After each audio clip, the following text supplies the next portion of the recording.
good enough. Oh, he's gonna be famous. How about that? Got a little background noise. Units running. It'll be done in a second. People, I'm going to explain what's actually going on so that you get a better handle on it and you understand your role.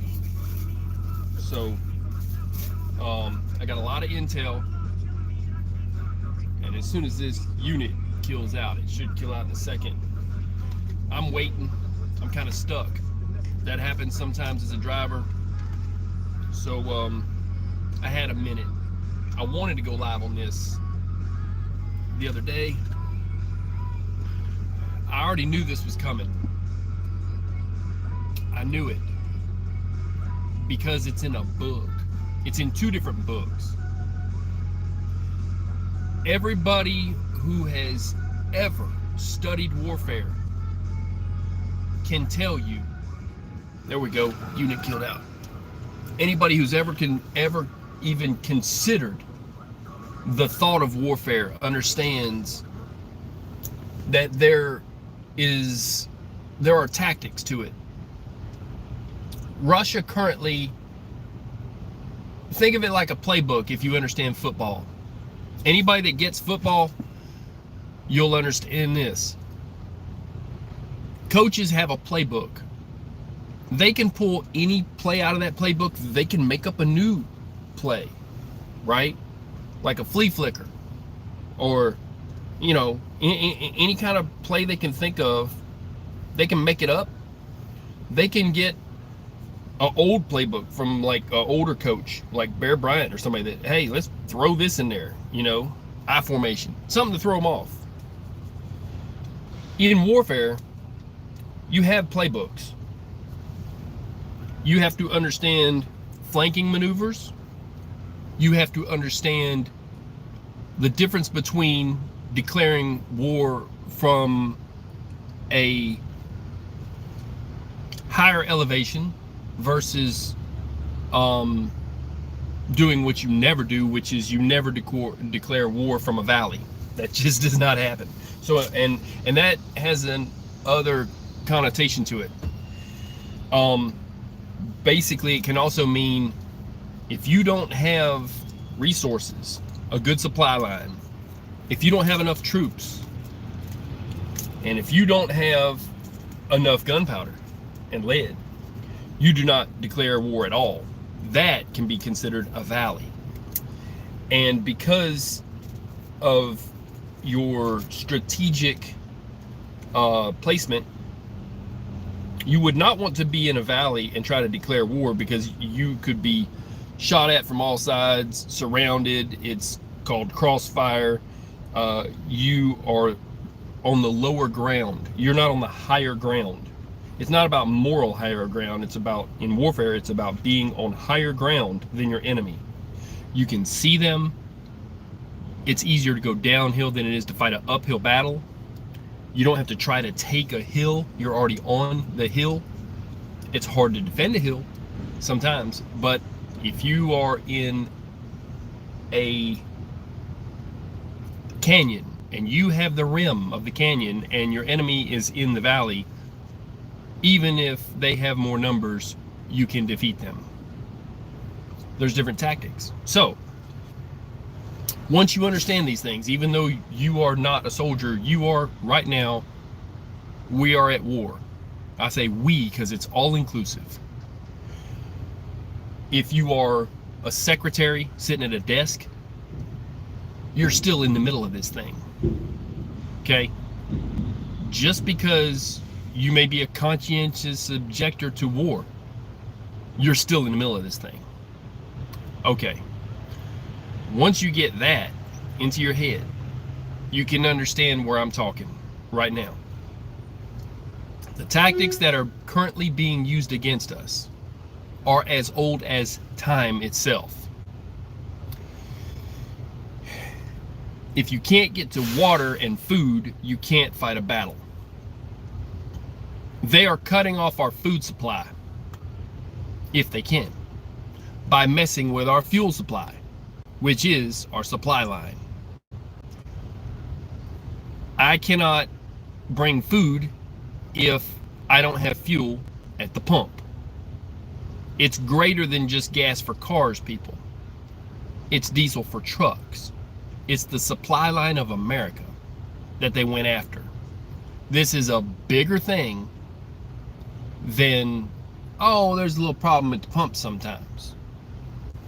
So, Russia has already admitted that they are conducting asymmetrical warfare. They said that all their responses will be asymmetrical.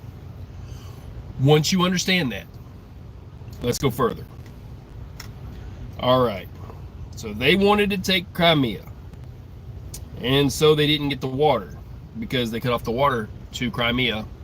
Okay. So they kind of need it. They want their gas line to run, and we've blocked that. We've got sanctions against them, and we just put an even stronger sanction against them. Their response was to have their little proxy little group of crapheads to go in and hack and put a Trojan into our fuel refinery pump company. Okay, Colonial Pipeline. Well, then we have probably already put even stronger sanctions against them. Then they next are either going to attack another pipeline or to have us put out fires here and there. They're probably going to go after our power grid in certain places. Now they 100% likely have Spetsnaz special forces that are trained to cause havoc on these things, and they're taught how to take out substations, this and that. This is next, people. So I put this video will be called Day 1, because Day 2 is coming. All right. In the Bible, it talks about days of harvest and days of plenty, you know. We've already had the virus that was accidentally let out with China, but then they spread it, and they also put it in the masks and all kinds of stuff. They were trying to spread it everywhere. They're idiots. So it was released a little too early. It wasn't as bad as it was supposed to be. God stopped it a little bit there. You know, some people are dying, and that's going to continue. That is the least of our problems if we cannot get food. So I also, by the way, have a moral dilemma because they have a shortage of tanker drivers, and I'm qualified to do that job. But because I've been ripped so bad by another certain company, not hauling gas, but it was a really bad conglomerate of a bunch of companies that got together and went and leased under one name, starting with a Q, ending with a C. They're garbage. Don't ever go there. Hauling their tankers, they ripped me off so bad, almost lost everything I had. That place was a joke, and I ain't trying to do any other type of tanking with the exception of gasoline at some point. So I'm qualified. A lot of people are. But the boom and bust where companies basically are making themselves rich, but they want you to kill a vehicle running back and forth to their truck, their day cab running their gas, and they didn't pay enough for the bust part. So people's like, hey, I got to keep making income, and they split, and they're like, no, I got a good job now. That's what happened. So if you want to start trucking and you want to get into fuel, just know it's boom and bust. It might be good now. They're going to promise a bunch of stuff, and you'll make good money for a while, and then it'll be time to move. That's how that goes. So for all of the companies that are gas haulers, you did that to yourself a little bit, just a little bit, but I'm sure that the CEO had fun on his vacation in Aspen, Colorado, skiing or whatever they do. There you go. But back to, that's my moral dilemma, is I'd like asymmetrically. That's, but really for them what they mean is symmetrically. That's what Russia means when they say this. Now, there's two different books they're playing out of. One is all the playbooks of war and everything all the way back to Sun Tzu, Art of War. The other is a book that was recently written by a Russian. As far as I know, it has not been translated from Russian.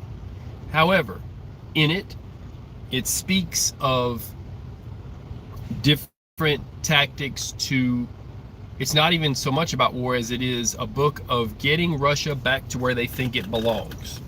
They want Russia big again. Okay. They want all their countries back. They're putting the band back together. So, but it's not playing really well, and it's out of tune, it's out of touch. You can't do that. What they're doing, you can't do that. So, in Ukraine, what they are doing is they annexed Crimea, and then they gave everybody there a Russian passport. Then they told those people, hey, it's a war zone. Don't you want to move from Crimea into Ukraine? Sure. So then they move into Ukraine even further. And then they complain and say, we need help. We would like to annex this part of Ukraine because we're Russian citizens. Of course they're Russian citizens. They just got citizenship. So they're moving an inch by an inch, deeper and deeper until they can get their port, which they want to run their navy and military out of, right there in that sea. And then they also will get the water. They're trying to get that water real hard to provide water again to Crimea. You know, like Crimea River. Yeah, go Crimea River on that one. So we were locked out of that sea down there. And people may think that I misspoke saying EU about 100 times in my last video. Somebody got the point. God bless them. Thank you for appreciating the situation report. So, you know, we got message received going on. I will say this. That was the best movie I ever did. That was highly intelligent to have taken and ran with that. They took the ball and ran with that. So people thought I misspoke and should have said NATO, that they couldn't get in with NATO. No, it's not about NATO, because that's not happening. So there is NATO. Awesome. And since we didn't have access to the sea, we still had access to the air, and we still had paratroopers. That's highly intelligent. I dig that. That was genius. Admittedly, I forgot about airborne. So forgive me, airborne. Forgot about you for a half a minute. I was a little tired that day, but I did not misspeak. I had in my mind absolutely to convey the knowledge of that is the answer. EU. Good go. Good job.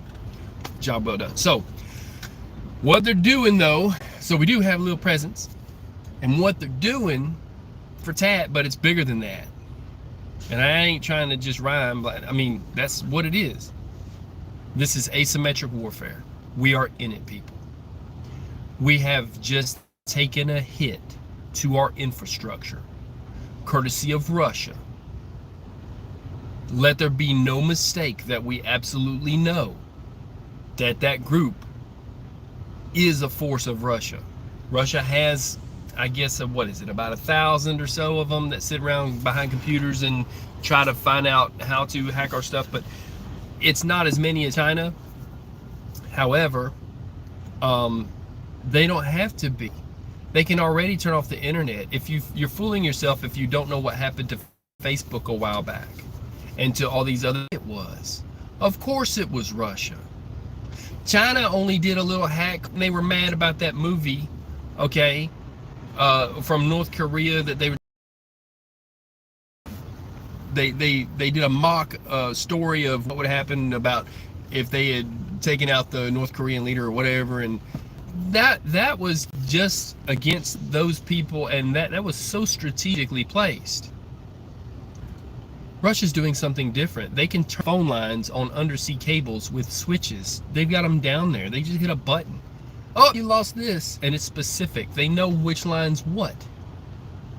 That's why they have those undersea subs that at the same time can shoot out a Poseidon missile. They can go down and do what's called it's terrorism is what it is, but I'll think of the word in a minute. They can basically create havoc on systems, okay? Destroy things. It's easy for them to destroy things. They're good at it. Not so much at building up a country. They're good at destroying things, though. So, their aim is to wreak havoc on systems. And they already have all the off switches. They just choose when they decide to do it. So the next thing will either be another pipeline, but it will likely, to make a fire over here, fire over there, be our power structure. Period. I didn't give them an idea. They already have the plan.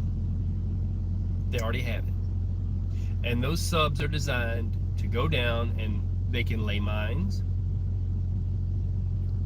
They can put out these sonar systems that is a defense system that lets them know what's going on in the water all the time, and they can move them in different places.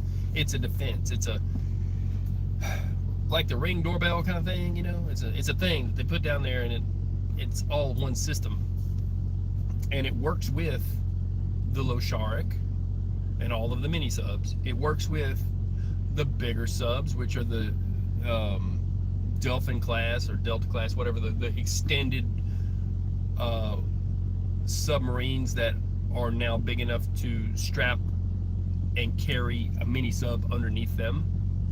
And then they also have a smaller sub that rides on top that goes out, and it's a drone. And then they can and other ones too. But so they have been mapping our shoreline. They've flown over. They've gotten all the intel they need, and they have the ability to switch things off, and also to do this type of computer network denial of service. It's called denial of service. All right. So right now, I want to explain something to the drivers, to the truck drivers out there that are listening right now. The way our pumps work, yes, there's a master and a slave pump, one on one side, one on the other. They work off the exact same pump. You have to work it off the driver's side and tell it to turn on the passenger side. That's what the name for them is. And the master pump works opposite side, and then it turns on and off. Underground, there are tanks. They don't make those tanks where one tank works pump 1, 2, and 3, and the other one works 4, 5, and 6, and the other one works 7, 8, 9. They stagger them.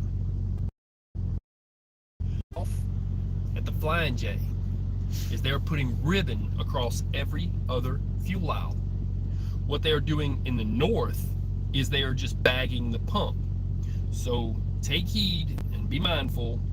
Look way ahead before you get stuck in that fuel aisle and have to turn around and go back or whatever. Just be mindful. Every other pump will be out of service. Not every pump, every other pump. Nothing's wrong with the pump. It's just the talk about Israel. It's just the, I'll get to that in a second. It's just the way they are set up is one tank goes to pump 1, and then it'll go to pump 3, and then it'll go to pump 5, and then another tank goes 2, 4, and 6. So look way ahead before you get in line and see if it's bagged, because somebody else might have pulled up in there too. It don't mean it's working. It just means he's hanging out on the fuel aisle and getting what he needs and leaving.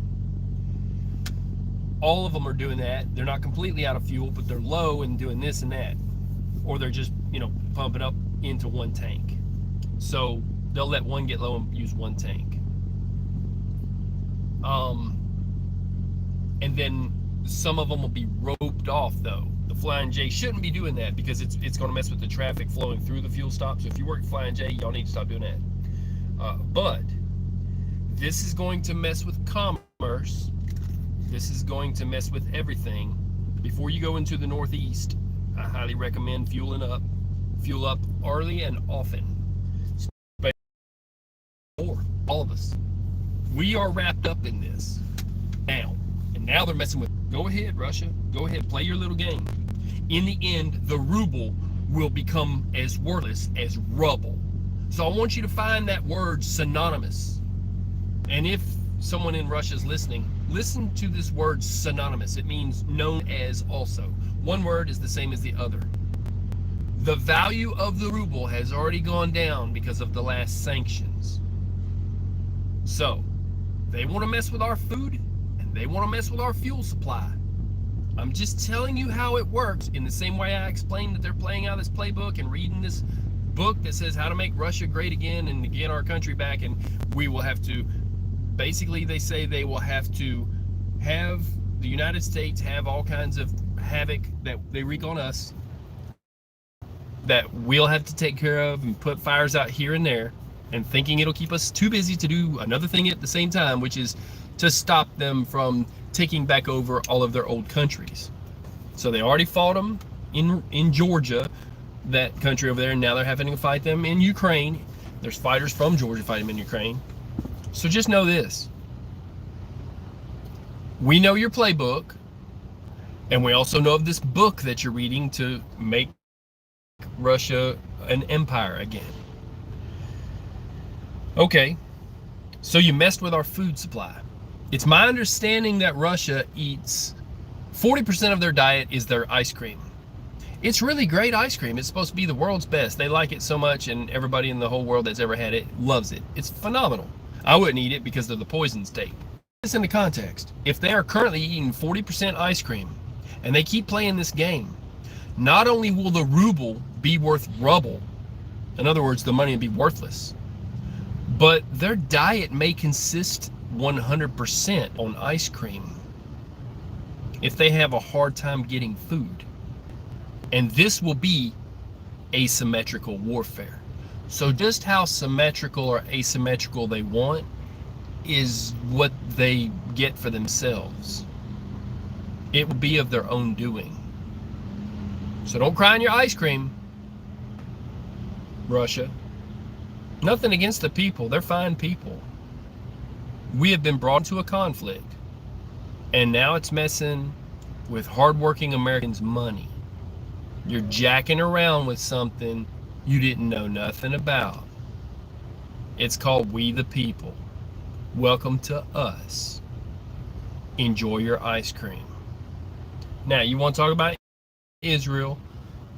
Yeah, there's some stuff going on where they're trying to get access more to the mosques that are being, supposed to be within and on the Temple Mount. Those people feel, since there's a new law, that a referendum or whatever that was passed saying that they should have access to holy sites, and that they are tired of rockets coming across from the Gaza Strip and all this. There was some fighting within these holy places. That's supposed to be taboo, and it was by regular people and this and that, and they're throwing rocks back and forth and everything they can. They have been fighting for that area for a while, and there's really it's a two-sided fight.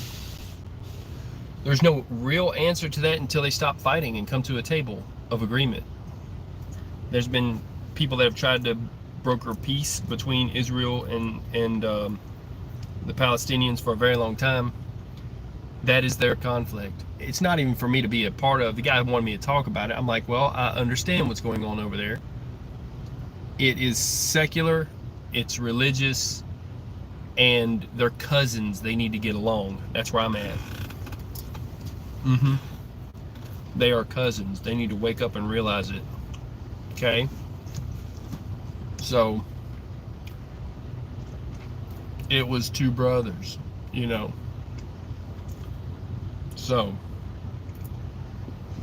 woman thought she was too old and told her husband, hey, God promised you children, maybe it's this way. And so he had a child from another person, and there was, prodigy.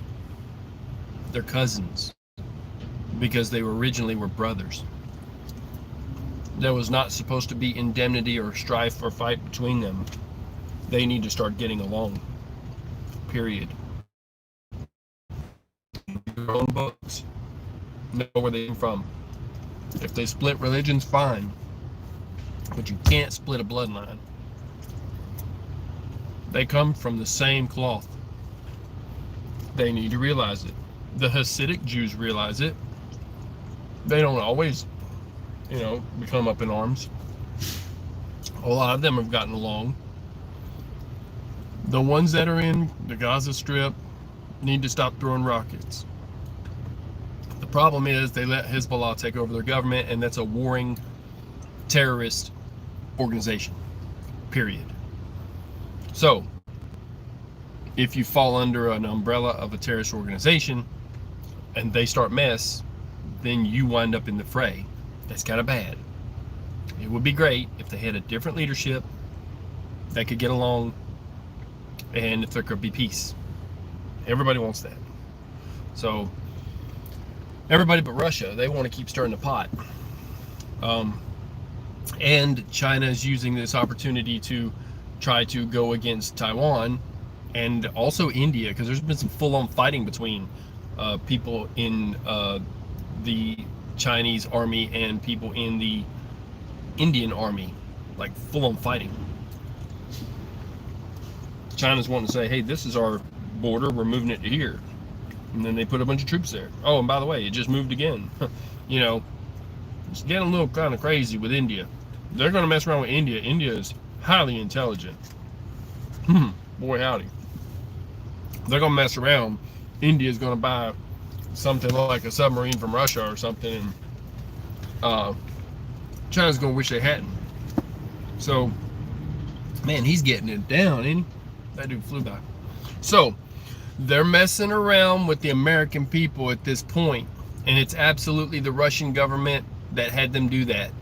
Nothing happens in Russia without the very top leadership not only knowing about it, but funding it. Nothing. Those people would not dare do anything. When Obama was president and Putin was on TV, and it just so happened at that exact time a banner came down that had a caricature of Obama making him look bad. It was racist and mean. That was absolutely, he turned around and then smirked or whatever and said, oh, it's that. That was absolutely Russia. When people from Russia go to football games and they start fights and they're called, oh, it's football hooliganism. There is no such thing. This is psychological warfare. And they will start fights, and those people are sanctioned by and paid for and carried and told to go different places by the Russian government. It's just the truth.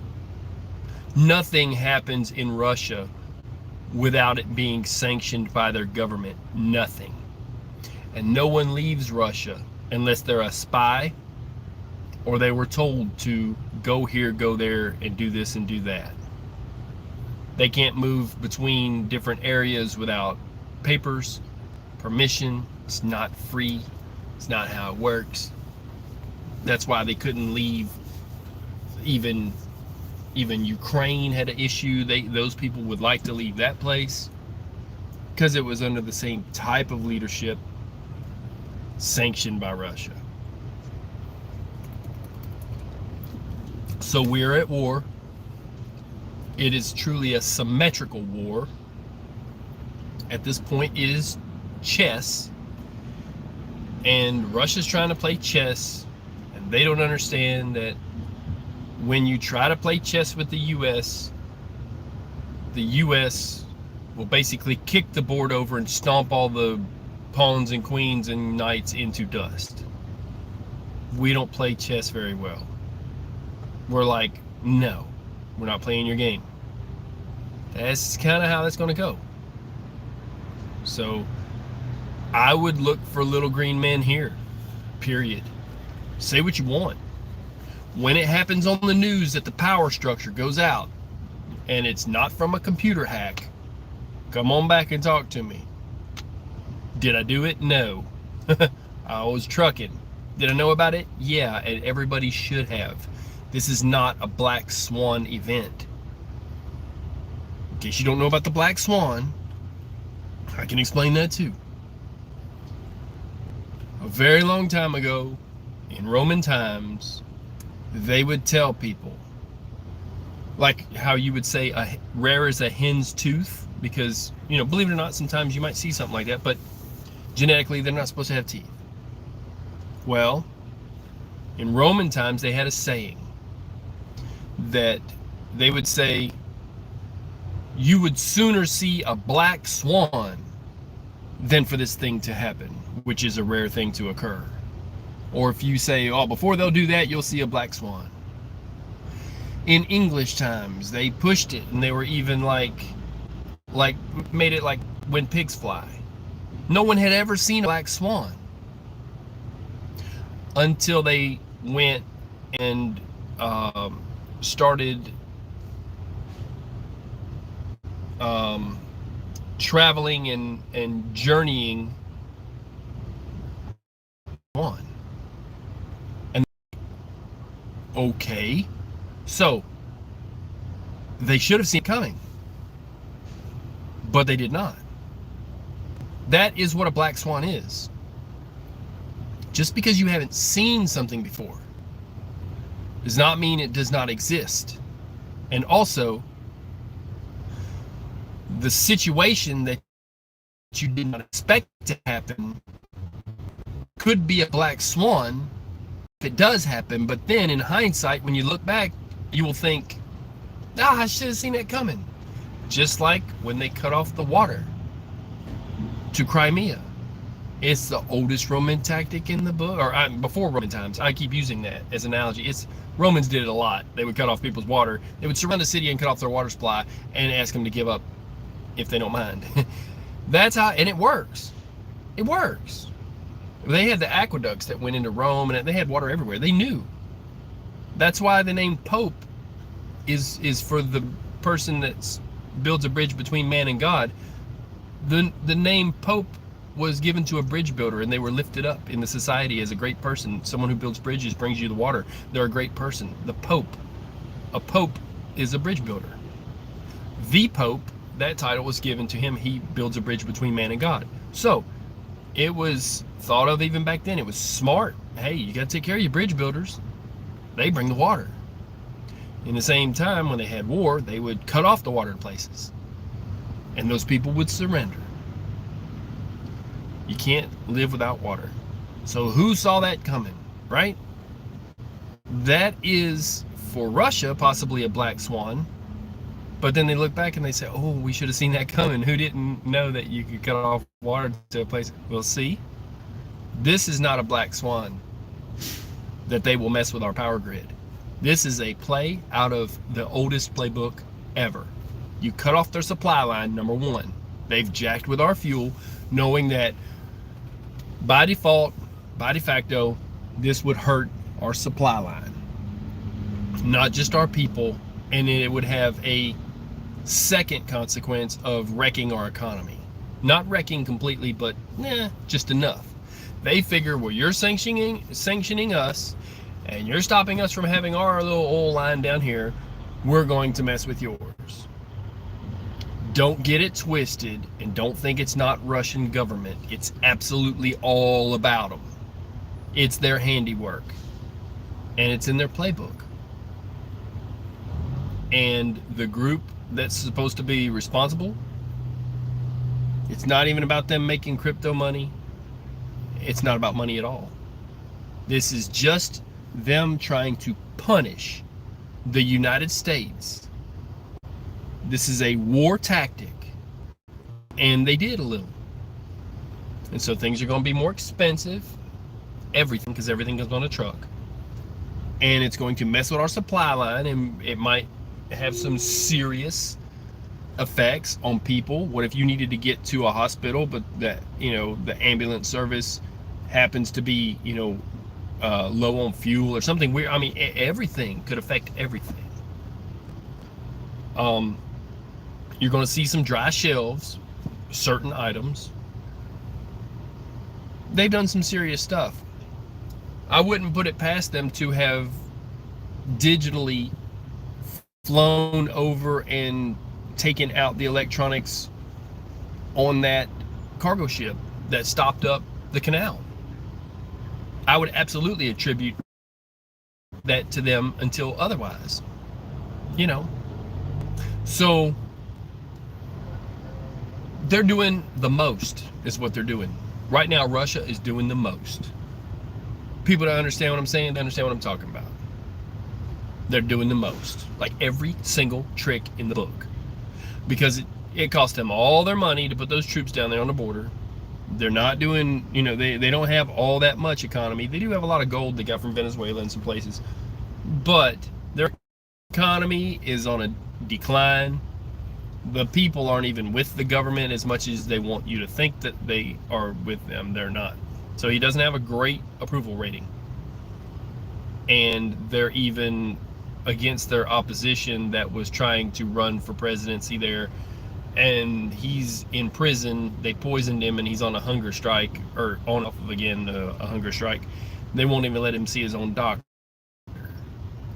There's a lot going on in Russia these days. They messed up. So now it's open warfare. This is open warfare. It's not cold, it's a hot war. And they're doing the most. So we surely have hit them with more sanctions, and they surely are going to do more, and the next thing will be they'll mess with either our communications or our power. That's what happens in the playbook. And their plan is to recreate the old Soviet Union by taking on the states that have either minerals or fuel or things that can help their economy, or a route to the sea. They want a route to the sea that can fly the Russian fleet and this kind of thing. So they thought, hey, we'll shut off this sea. So, and then so, you know, basically, the troops kind of dropped in on them. It's what it is.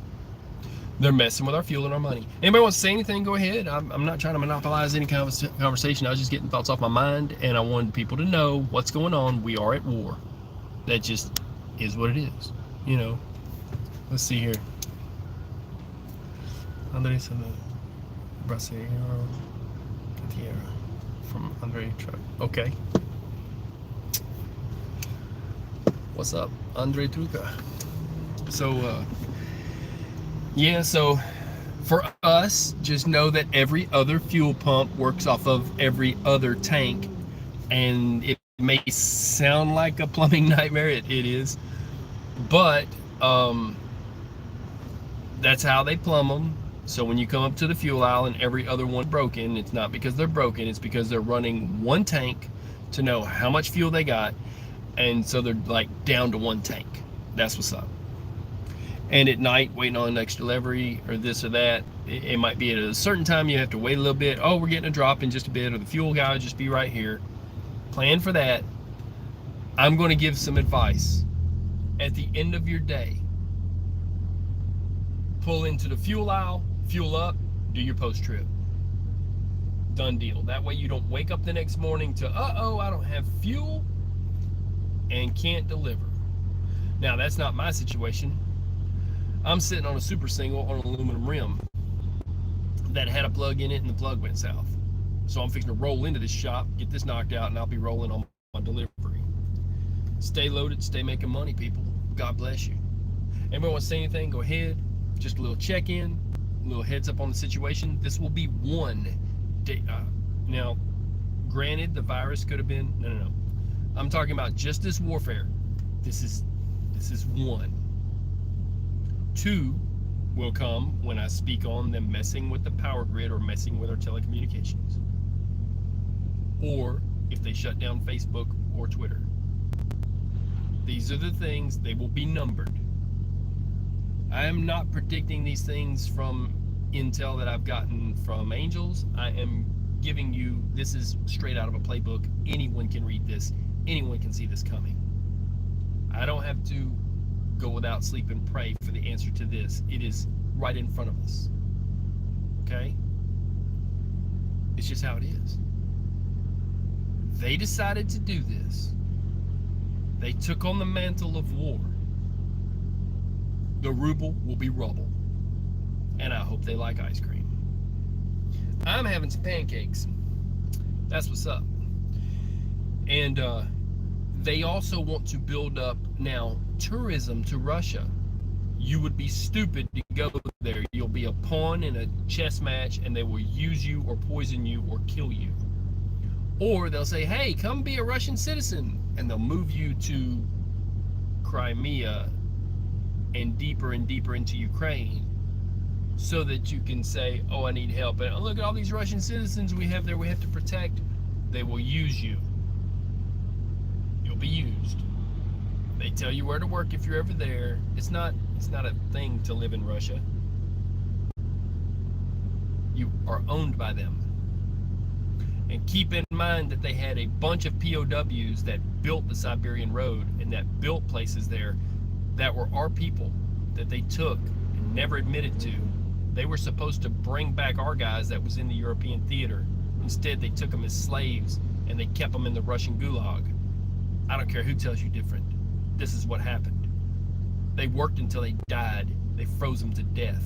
They did not feed them well. That's not cool with me. This ain't cool with me. Messing with our supply line is not cool with me. So, nothing against the Russian people. There are many good people there. The problem is the leadership there, and I'll put them in a precarious position. Buckets and buckets of ice cream.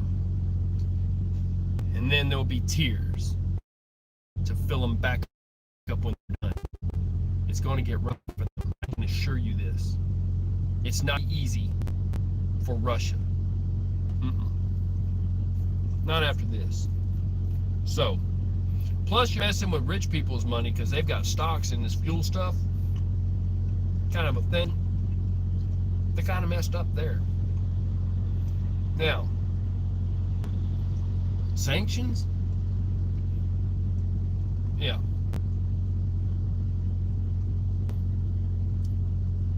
Give this a week or two. I'll show a video of me grilling some lamb. I've got some in my freezer. I don't think they'll be able to get lamb for a good hot minute. See, they don't make a lot of things like we do here. They just started raising cows for milk and this and that. A German guy had to go in there and teach them that. Why? Because they killed all their farmers. Genius move. That is not in anybody's playbook. That's never something anybody with any common sense would do. But they don't care about their own people. But they're messing up. And he said he knew when the end of time would be and when the sun would blow up and all this stuff. My thoughts on the situation is, does he know how things are going to end up? I'd like to know that. So, they have messed around. I think they went too far already. They're messing with the people. And the military is supposed to protect us, the people. So, I don't know how long the people who are hackers over there are going to be able to continue to be around. At what level they'll be able to retain that ability. I think it's time maybe for some windows in computer systems to be opened. And I think they need to get a taste of their own medicine. Maybe they don't need computers anymore. That can be done easily. I know this. There's back doors to everything.